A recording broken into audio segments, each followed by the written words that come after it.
पंखा बेचने वाला था सौदागर। वो गांव गांव गली गली घूम के पंखा बेचता था। और अब पंखा बेचते बेचते एक बार उस शहर के सम्राट के पास गया, उस एरिया के सम्राट के पास गया। और वो पंखा बेचता था तो चिल्लाता था, कहता था ले लो पंखे, ले लो पंखे, 100 साल चलेंगे पंखे, कभी नहीं टूटने वाला पंखा है ये, 100 साल तक चलेगा, इसकी पूरी गारंटी है। इस बात को सम्राट ने भी सुना कि भाई कैसा ऐसा पंखा है जो 100 साल चलेगा, टूटेगा नहीं। सम्राट ने अपने प्रतिवेदक को बोला कि जाओ, जो पंखा पंखा चिल्ला रहा है उसे दरबार में ले आओ। जब दरबार में लेकर पंखा वाला आया तो सम्राट ने पूछा कि तेरे कहीं कैसे पंखे हैं? बोला जहां पना ये पंखे 100 बरस चलेंगे, इसकी पूरी गारंटी मैं देता हूं। तो बोला कुछ सम्राट को तो बेवकूफ समझता है, किसके सामने तू झूठ बोल रहा है, तुझे पता नहीं है? बोला मैं झूठ नहीं बोल रहा हूं, जहां पना ये 100 साल चलेंगे, ये पूरी की पूरी गारंटी है। तो बोला ठीक है। जबकि सम्राट को पूरा भरोसा था कि 100 साल नहीं चलेगा, फिर भी तू कह रहा है तो तेरी बात मैं मान ले रहा हूं, जितनी कीमत लेना हो ले, पंखा रख दे, 1 हफ्ते बाद तू जरूर यहां आना, 1 हफ्ते बाद लौट के दोबारा आना। राजा ने पंखा खरीद लिया। राजा को पूरा भरोसा था कि वो ठग के चला गया है, दोबारा आएगा नहीं वो। लेकिन वो सही 1 हफ्ते पर आया और 1 हफ्ते में पंखा टूट गया था। 1-2 बार हिलाया, पंखा टूट गया। तब तो राजा को और भरोसा हो गया कि वो तो पक्का नहीं आएगा। लेकिन आया समय से वो। बोला जहां पना आपने 7वें दिन बुलाया था, मैं हाजिर हो गया। बोला तू मुझे ठग कर चला गया था, देखिए तेरा पंखा टूट गया है। कैसे टूट गया? मैं तो बड़ा आश्चर्य हो गया। ये 100 साल चलने की पूरी गारंटी थी, हमारे पूर्वजों ने चलाया है, आपसे कैसे टूट गया? इसका मतलब आपको पंखा झलने नहीं आता? इसका मतलब पंखा झलने नहीं आता? बोला क्या बोल रहा है तू, सम्राट को पंखा झलना सिखाएगा? इतना बड़ा देश मैं चलाता हूं और पंखा झलना मुझे तो सिखाएगा? तो बोला हाँ सम्राट, आपको पंखा झलने नहीं आता। बोला कैसे डुलाते थे बताइए? तो बोला ऐसे ऐसे डुलाते थे। बोला बस यही चूक हुई ना आपसे, आपने पंखा तो खरीदा लेकिन चलाने की विधि आपने नहीं पूछा हमसे। चूक आपसे हुई है, चूक मुझसे नहीं हुई। बोला कैसे चलाना था? बोला पंखा को स्थिर रखना था और सर हिलाना था। पंखा को स्थिर रखना था, सर हिलाना था। आपने ठीक से चलाया नहीं और कहते हैं पंखा ही गलत है। तो आज से 26 जनवरी 1950 को भारतीय संविधान निर्माताओं ने एक पंखा दिया था संविधान के रूप में, 100 साल चलेगा, इससे लोक कल्याण होगा। लेकिन सम्राट को पंखा झलने आता ही नहीं, झलने आता ही नहीं। बदलना खुद को था, हिलाना खुद को था, परिवर्तन खुद को करना था, और ये संविधान बदलने चल पड़े हैं। बदलना खुद को है, परिवर्तित खुद को होना है, और ये खुद को न बदलकर कहते हैं संविधान ही गलत है। संविधान की समीक्षा होनी चाहिए। ये संविधान की समीक्षा करने वाले लोग क्या कभी खुद की समीक्षा किया? तो कहीं ना कहीं खुद की समीक्षा और खुद की परिवर्तन और सम्राट अशोक का आंदोलन यहीं से शुरू होता है। सम्राट अशोक का आंदोलन खुद से शुरू होता है। सम्राट अशोक के धम्म में और बुद्ध के धम्म में थोड़ा सा फर्क आपको लगेगा, क्योंकि बुद्ध का जो धम्म है वह व्यक्ति के विकारों को निकालता है और व्यक्ति से ही राष्ट्र का निर्माण होता है। बुद्ध का धम्म व्यक्ति के विकारों को निकालता है और सम्राट अशोक का धम्म राष्ट्र के विकारों को निकालता है। राष्ट्र के विकारों को निकालता है। इसलिए जब जब राष्ट्र भटक जाए, जब जब समाज भटक जाए, उस समय सम्राट अशोक के धम्म की आवश्यकता इस देश के रहनुमाओं को होगी, आज भी है। लेकिन हम अपना सर नहीं हिलाना चाहते, हम तो पंखा हिलाने वाले लोग हैं। हम खुद बदलना नहीं चाहते, हम दुनिया को बदलने चले हैं। तो सम्राट अशोक का आंदोलन खुद से शुरू होता है और यहीं से वो विषय स्टार्ट होता है, सांस्कृतिक भूमंडलीकरण, कल्चरल ग्लोबलाइजेशन। आपने बहुत सारा प्रवचन सुना होगा संत महात्माओं का, उदार चरिता नाम तू वसुधैव कुटुंबकम, कहते हैं लोग, सिर्फ करते नहीं। अशोक की खासियत सिर्फ यही है कि अशोक ने जिस विषय को छुआ उसकी हद पार कर दी। यही खूबी है। मैंने जहां तक परखा उन्हें, मैंने देखा कि जिस विषय को अशोक ने छुआ उसकी हद पार कर दी उन्होंने। जब मगध की सत्ता पानी थी तो अपने ही भाइयों से जो अयोग्य थे शासन चलाने में, अपने ही भाइयों से जो संघर्ष का हद पार करना पड़ा, संघर्ष की जो पराकाष्ठा पार करनी पड़ी, उसको पार करके भी उन्होंने सत्ता प्राप्त की, मगध की सत्ता प्राप्त की। इस विषय पे उन्होंने हद किया। और चक्रवर्ती सम्राट चंद्रगुप्त मौर्य के बाद, उनके पिता बिंदुसार के बाद जब फिर मगध साम्राज्य को एक कुशल नेतृत्व की जरूरत पड़ी तो उन्होंने अपने भाइयों के साथ संघर्ष किया और इस देश को एक कुशल नेतृत्व दिया। अगर शायद अशोक जैसा कुशल नेतृत्व न मिलता तो शायद हम आज यहां इतने लोग इकट्ठा न होते हैं। छोटी छोटी बातें हैं। इतने बड़े भारत को जब बृहत भारत से बृहत्तर बनाना हुआ तो कलिंग की जो विजय अशोक ने की, जिसको चंद्रगुप्त और बिंदुसार ने भी नहीं जीता, छोड़ा था, उसको भी सम्राट अशोक ने कलिंग की विजय की। और उस विजय में जितनी हिंसा की हद पार की उन्होंने, शायद अब तक पूरे इतिहास में कोई भी इतना बड़ा युद्ध नहीं हुआ जिसमें अनुपातिक तौर पर इतनी ज्यादा हिंसा हुई हो। मैंने हिंसा की हद भी उन्होंने पार की। और हिंसा की हद को जब पार किए तो विजय हासिल की। और विजय हासिल करने के बाद क्या घटी घटना? दुनिया के सारे सम्राट विजय करने के बाद जश्न मनाते हैं। संवेदना देखिए अशोक की। दुनिया की सारे सम्राट विजयों के बाद युद्धपरांत जश्न मनाते हैं, लेकिन सम्राट अशोक मातम मना रहे हैं। कैसी विजय है ये? जहां जश्न का, नृत्य का तांडव होना चाहिए, वहां पर मृत्यु का मातम बन रहा है। क्यों हो रहा है? अशोक को इतने बड़ी विजय पर खुशी हासिल होनी चाहिए। इस विषय को छुआ था डॉक्टर साहब ने, मातम बनाया। वो मातम सिर्फ इसलिए बनाया कि सम्राट अशोक संवेदनशील थे। अगर असंवेदनशील होते तो शायद वो भी वैसे ही राजा होते जो उनके पूर्व राजाओं ने किया था। लेकिन संवेदनशील थे, उन्होंने उस मानवीय संवेदना को समझा। जब एक औरत कराती हुई सामने आई, एक बच्चा बिलबिलाते हुए जब सामने आया, एक बूढ़ा बेसहारा दिखा अपने बेटे का अभाव में, तो उन्होंने देखा कि एक व्यक्ति की जब हत्या होती है तो कितने लोग प्रभावित होते हैं उससे। कितने लोग प्रभावित होते हैं? उसके रिश्तेदार, उसके चाहने वाले, उसके धर्म के अनुयायी, उसके संप्रदाय के अनुयायी, उसके जिस विभाग में नौकरी करता होगा उस विभाग के लोग, यानी कितने लोग सिर्फ एक अहिंसा से प्रभावित होते हैं। इतनी गहराई से सोचा अशोक ने। तो इतनी गहराई से सोचने वाला राजा निश्चित रूप में जश्न नहीं, मातम मनाएगा। और मातम मना के संतुष्ट नहीं हो जाते, मातम ही मना के संतुष्ट नहीं हो जाते। इस मातम का प्रायश्चित क्या होगा? क्या करना होगा ताकि इस जनता के ऋण से मैं उऋण हो सकूं?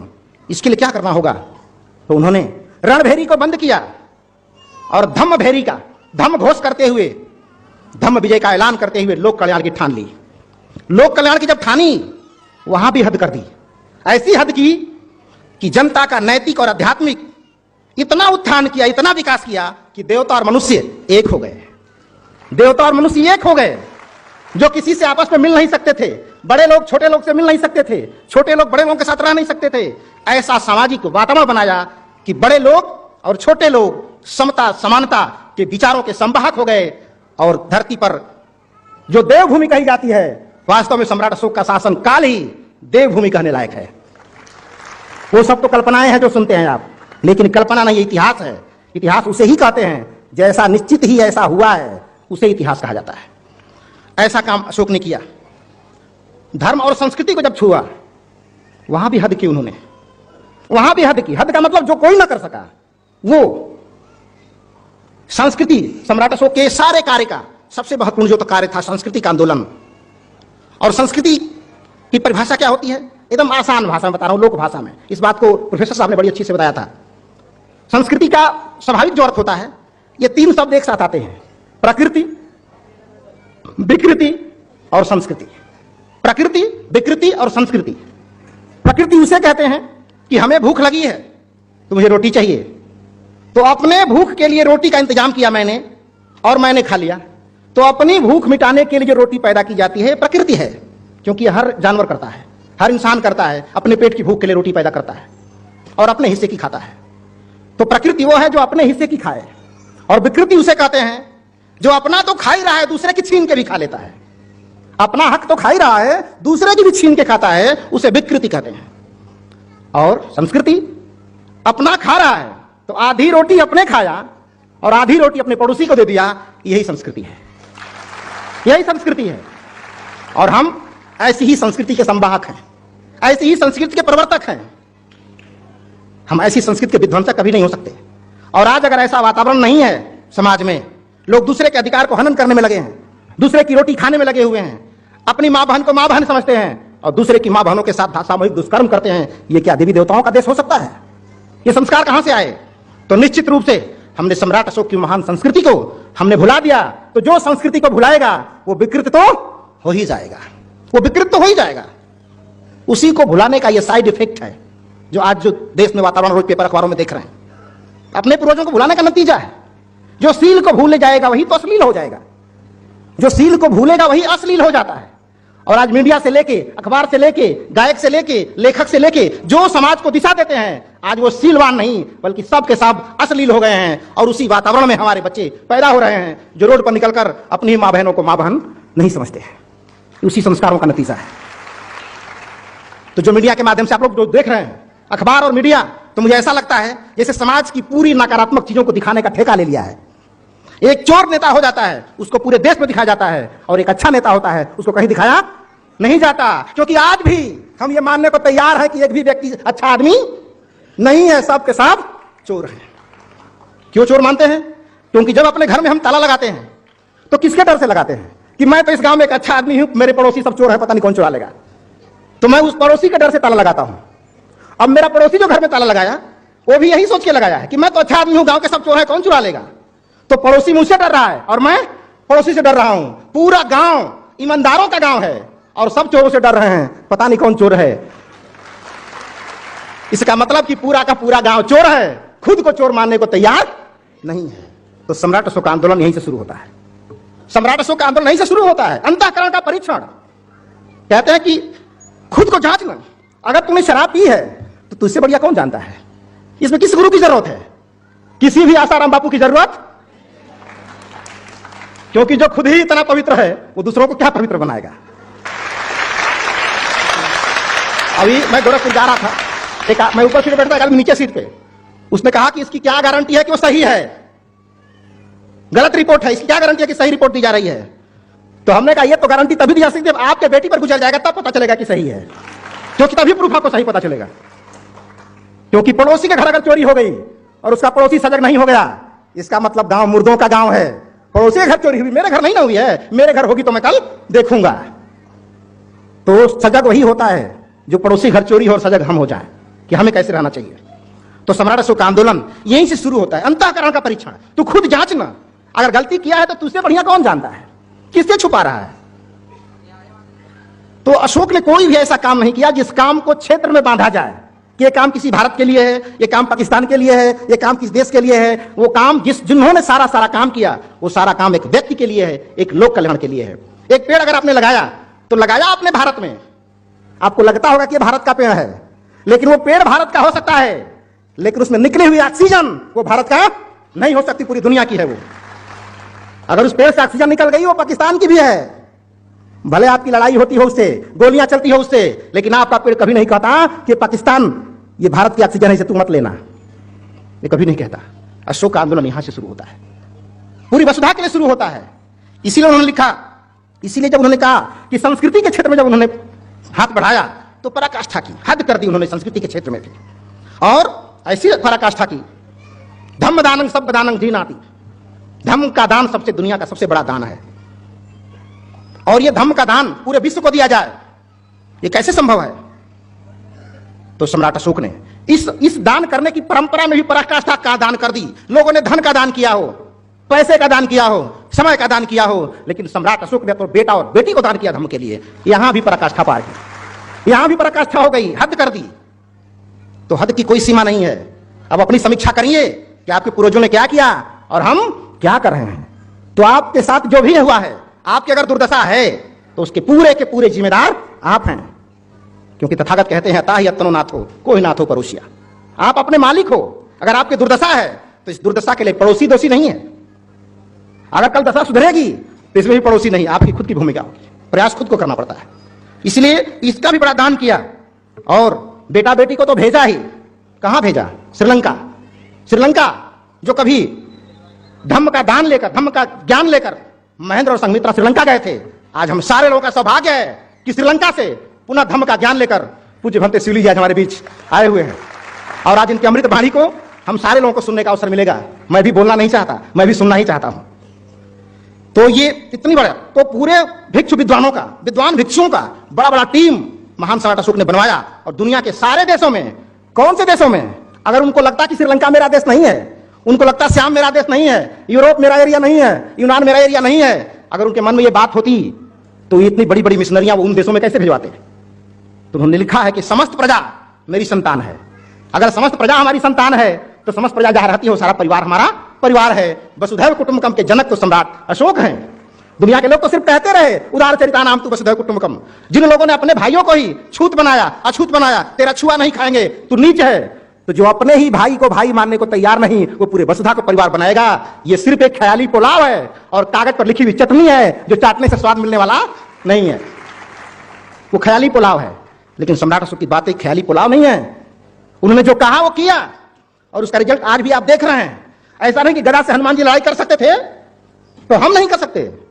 जो अशोक ने किया वो हम भी कर सकते हैं, जो बुद्ध ने किया वो हम भी कर सकते हैं। ऐसा नहीं कि वो सम्राट अशोक की मोनोपोली थी, तथागत की मोनोपोली थी। अगर तथागत बुद्ध हुए तो आप भी बुद्ध हो सकते हैं। अगर सम्राट अशोक विश्व विजेता हुए तो आप भी सम्राट अशोक विश्व विजेता हो सकते हैं। अंतर सिर्फ इतना ही है कि जिस मार्गों का अनुसरण और अनुकरण उन लोगों ने किया उसी मार्गों का अनुसरण और अनुसरण हम लोगों को भी करना पड़ेगा। क्योंकि A+B का होल स्क्वायर अगर ये सूत्र है तो रटने से हल नहीं होगा। उसमें मान रखना पड़ता है। ए का मान रखना पड़ता है, बी का मान रखना पड़ता है। दोनों का जब मान रखते हैं तब उत्तर निकलता है। तो सम्राट अशोक ने शिलालेखों में सूत्र लिखवाया है, तथागत बुद्ध ने धम्मपद में अपना सूत्र लिखवाया है। अब मान रखे हम तो रिजल्ट मिलेगा हमें, मान नहीं रखेंगे हम तो रिजल्ट भी हमें मिलने वाला नहीं है। यहां बुद्ध की पूजा करने से आपका कोई कल्याण होने वाला, नाव को अगरबत्ती दिखाएंगे तो पार उतरने वाले नहीं है। पतवार तो आप ही को चलाना होगा। सही तरीके से चलाएंगे तो सही जगह पहुंचेंगे, गलत तरीके से चलाएंगे तो गलत जगह पहुंचेंगे। इसमें न नाव का दोष है न पतवार का दोष है, यात्रा के मालिक तो आप हैं। किसी किस्मत का काम नहीं है ये। तो इतने बड़े पूरे दुनिया में अपने बेटा बेटी विद्वान भिक्षुओं को पूरे दुनिया में भेजा और भेजकर पहली बार संसार में कल्चरल ग्लोबलाइजेशन यानी वसुधैव कुटुंबकम की सोच को धरातल पर पहली बार सम्राट अशोक ने उतारा है। उसके पहले और आज तक किसी ने सोचा नहीं। इतनी बड़ी थीम। और आज भारतवर्ष में सम्राट अशोक को सिर्फ जनरल नॉलेज की सामग्री समझ के पढ़ा जाता है, सामान्य ज्ञान। क्योंकि आईएएस की परीक्षा देना है तो प्राचीन इतिहास से पूछा जाएगा, इसलिए अशोक को हम जनरल नॉलेज के तौर पे पढ़ते हैं। इस देश की समस्या का समाधान के माध्यम से या उसके फार्मूले के रूप में नहीं पढ़ते। हम सोचते हैं जनरल नॉलेज की सामग्री है क्योंकि परीक्षा में पूछा जाएगा, इसलिए मुझे पढ़ना जरूरी है। हमारे जीवन को संवारने में अशोक की क्या भूमिका है, इस तरह से मूल्यांकन कभी अशोक का हुआ ही नहीं। इसलिए इतना बड़ा किया और आज और इतने बड़े बड़े काम जो अशोक ने किया, इसलिए नहीं किया कि यश कीर्ति फैल जाए, हमारी संसार में अशोक का नाम हो जाए। यश कीर्ति को भी महान सम्राट अशोक कुछ नहीं समझते थे।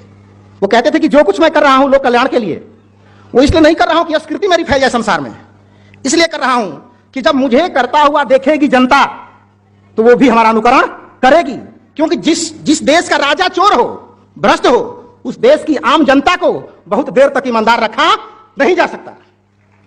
और जिस देश की जनता भ्रष्ट हो वो एक ईमानदार नेता भी पैदा नहीं कर सकती।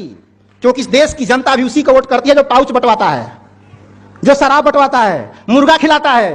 तो सारा दोष संसद भवन में ही नहीं है, दोष उस कोख में भी है जहां से ये नेता पैदा होते हैं। और वो कोख आम जनता है। इसी से पैदा होकर हमारा भाई, हमारा भतीजा, हमारा बाप, हमारा रिश्तेदार इसी कोख से पैदा होकर संसद में जाता है। संसद में नेता पैदा नहीं होते, इकट्ठा होते हैं। वो मात्र गोडाउन है जहां इकट्ठा होते हैं। आप गोडाउन हो तो सिंपल है, थोड़े थोड़े लोग, ये अच्छे लोगों में से छाट के अच्छे लोग संसद में बैठे हैं। तो जब अच्छे लोग इतने बुरे हैं तो बुरे लोग कैसे होंगे? जब सिंपल ऐसा है तो गोडाउन कैसा होगा? तो सारा दोष संसद में नहीं है, दोष संसद में पहुंचाने वाले लोगों में भी है। अपनी कमी को स्वीकार करिए। और संविधान के जो संरक्षक नहीं है, जो संविधान के विरोधी हैं, जो संविधान राष्ट्रीय प्रतीकों के विरोधी हैं, ऐसे लोगों को संसद में पहुंचने से भी रोकिए, नहीं तो अभी और देश में बहुत कुछ होने वाला है। इसलिए अशोक ने कहा, पूरे दुनिया के लिए कहा, इसको मैंने एक बड़ी अच्छी लाइन में पिरोया है वसुधैव कुटुंबकम की बात को। अशोक ने कहा कि पूरी वसुधा है परिवार हमारा, पूरी वसुधा है परिवार हमारा, पुत्रवत व्यवहार हमारा, सत्य धर्म और माता पिता और दासों का सम्मान हो, सत्य धर्म और माता पिता और दासों का सम आदर हो, समता हो व्यवहार सभी का, ऐसा जन मन बना दिया। सब तो केवल कहते थे, तुमने करके दिखा दिया।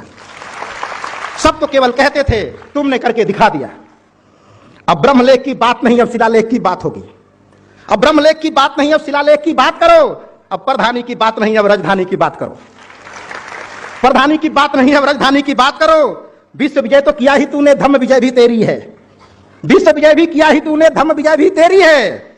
और अंधकार युक्त इस दुनिया में धर्म ज्ञान की ज्योति जला दिया। सब तो केवल कहते थे, तुमने करके दिखा दिया। सब तो केवल कहते थे, तुमने करके दिखा दिया। तो हम उस पूर्वजों के अनुयायी हैं जिन पूर्वजों ने कहा नहीं।